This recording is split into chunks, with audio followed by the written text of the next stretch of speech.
Welcome to 5 impressive strategy games. The first one on our list is one you're extremely familiar with. It is called Regiments, but it just got a new DLC that completely changes how you'll approach this game and how the game mechanics work. So let's dive right on into this. The procedurally generated gameplay of Warpaths will keep you playing Regiments non-stop, and the wealth of customization options will ensure that each playthrough is different and challenging. If you want to take on a pristine, well-supplied, and fully manned Soviet force, then you can set it up. Role-playing has never been easier, and if you're looking for a tactical challenge, you can lead an undersupplied, depleted force through the ravaged lands of the full. Warpaths is the mode that's going to keep players coming back over and over again, and it's one of the major updates that came with this new Winds of Change DLC. Regiments continues to evolve and grow, and it's one of the more impressive strategy games on the market right now. The major evolution of the gameplay came from the air assault mechanics. You can now chopper friendly forces in, have them land on the ground, and your infantry will depart the helicopter. It's something that's been wanted for a long time, and now the 82nd Airborne Regiment feels a lot more playable and more true to life. Regiment's immersive gameplay and authentic experience is really what makes it shine, and the constant development and updates really keep players coming back. There have been new nations added, new tactical aids, and several new features added to the game as well. We're expecting new maps, or at least the Warpaths maps, to be added to the skirmish mode at some point. Overall, the next thing that's going to be coming is going to be a complete AI overhaul, but that's something that's going to take quite some time because there's a lot to be done. The question everyone always asks is, should they wait for Broken Arrow, should they buy Regiments, or should they play Warno? Well, each game offers its own unique experience. Regiments has been supported for 2 years and is a full release title. Warno is now out of early access and has future DLC on its way. Both the gameplay of each game is unique and they offer different types of experiences. Broken Arrow is more modern, but it's set in the future and it has yet to release. And right now we don't have a firm release date for Broken Arrow. So if you're waiting for Broken Arrow and you're unsure if you want to play Regiments, just understand they're both completely separate games. If you want to hear more about Regiments or other war games I don't talk about too much on this channel, then head on over to my Substack or my Patreon. It's absolutely free to join, so make sure you subscribe there. It's more positive vibes. If anything else, I try and be extremely positive over there. It's more of a blog style as well, where I talk about tactics, strategy, wargaming, and different types of interests. You're going to find something to enjoy there, especially if you really enjoy this channel. So head on over there, check it out. There's a bunch of articles for you to review, catch up on wargaming, and let's move on to the next thing. Welcome to Field of Glory Kingdoms, an impressive grand strategy game that is too often compared to Crusader Kings 3. It's set in 1054, just after the Great Schism. You're going to be leading your nation from a small, tiny settlement into an absolutely massive kingdom. It encompasses more than 2 centuries of European, African, and Middle Eastern history. This is a nation or world in turmoil right now, and Field of Glory Kingdoms allows you to navigate that in a unique and impressive manner. It's immersive, it's fun, and it's engaging, and I've played several of the scenarios over and over again. There's a ton of factions, a ton of units, so many buildings and ways to customize your playthrough. Overall, there's 90 all new cultural traits. Field of Glory Kingdom is an absolutely massive game. It's super impressive, and it's something I've enjoyed playing from time to time. Battles are a standout feature, and it's something I had the most fun with, moving my army around, challenging other nations, and really kind of making my presence known on the map. You can actually export those battles into different Field of Glory games and play them there as well. Right now, they play more like an auto-battler where you don't have much control over the units. There's religion, dynasty, characters, authority, and disorder. Your nation's broad, it's diverse, and there's so much content in it. You can have relatively Christian nations next to Muslims, all under the same empire, and it can cause a lot of turmoil when you try and unite those forces together against a common enemy. One of the biggest features, or one of the biggest selling features to Field of Glory Kingdoms was not the authority and the disorder or the religion, but it's the dynasty and characters. You're going to be growing your nation with people or kings, peasants who stand out. They're going to rise through the social ranks. You're going to appoint them to duties and tasks that they may not want to do.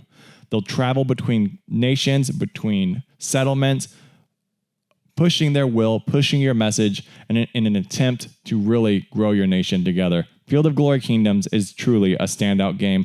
I've had a lot of fun playing it, and I look forward to the DLCs and the content that's going to come with it in the future. I absolutely love these types of games. They're a niche within a niche. They're flying turn-based battle simulators, and Scramble truly stands out among them all.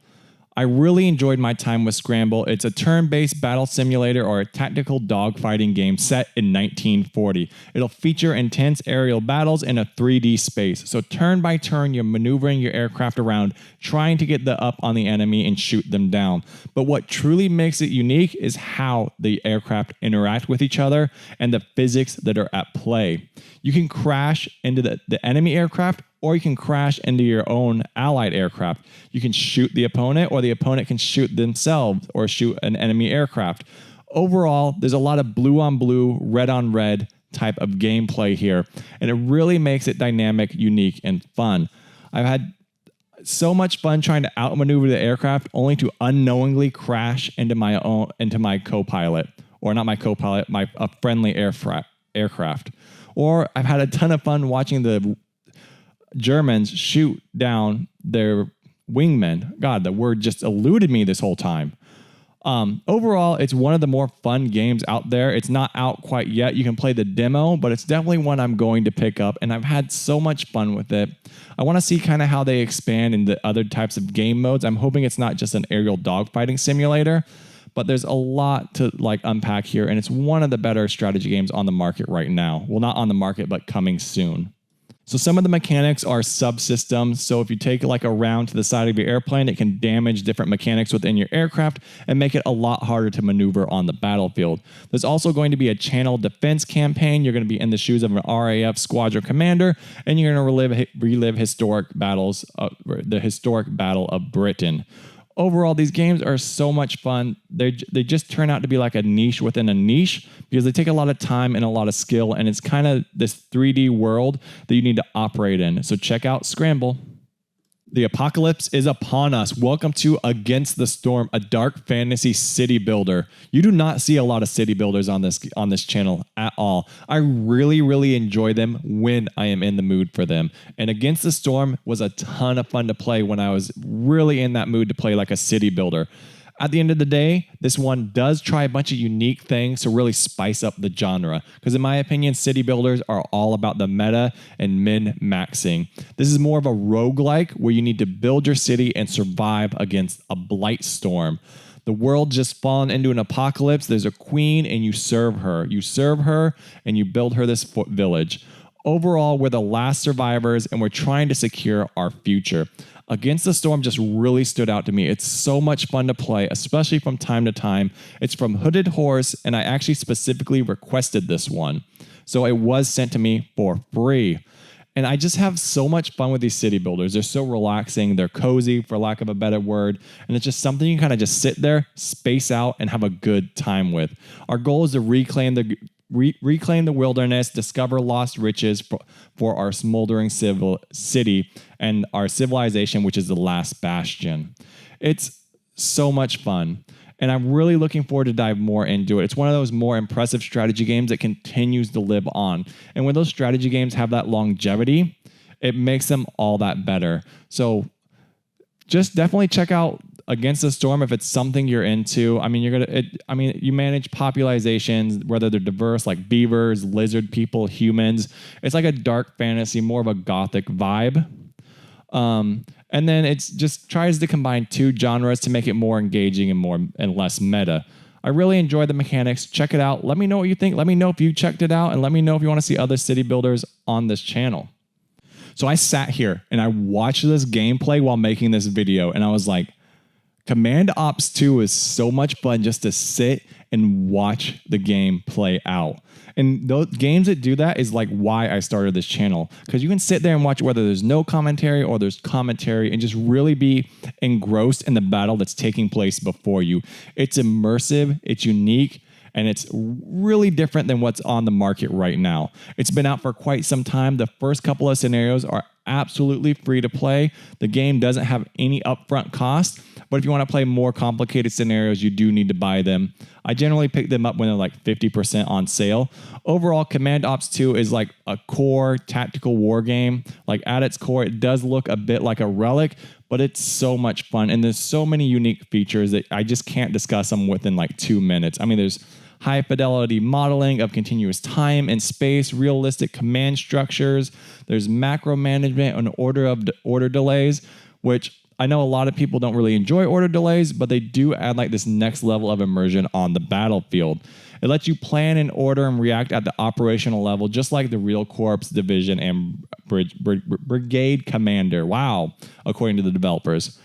Either way, it's so much fun just to watch and play. It's easy to pick up. There's realistic planning. There's no hexes. It's all in your face. It's happening in real time, and it's a ton of fun to play. I always recommend Command Ops 2, whether you're getting started with wargaming or you're looking to dive into the space, because it's easy to pick up, it's extremely accessible, and there's a lot of depth within it.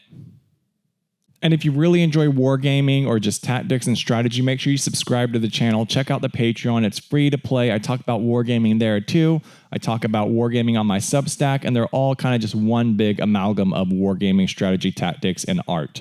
So check it out. I really enjoy writing for you guys. It's a lot of fun to talk about wargaming and strategy games. Make sure you check those out. So subscribe to them. They're absolutely free. You just get emails whenever I update them. So if you enjoy this channel, if you enjoy this content, obviously stick around, enjoy the content, and enjoy the future content. Make sure you guys leave a like, comment, subscribe, and I guess join the Substack so you can see what my blog does. This has been me.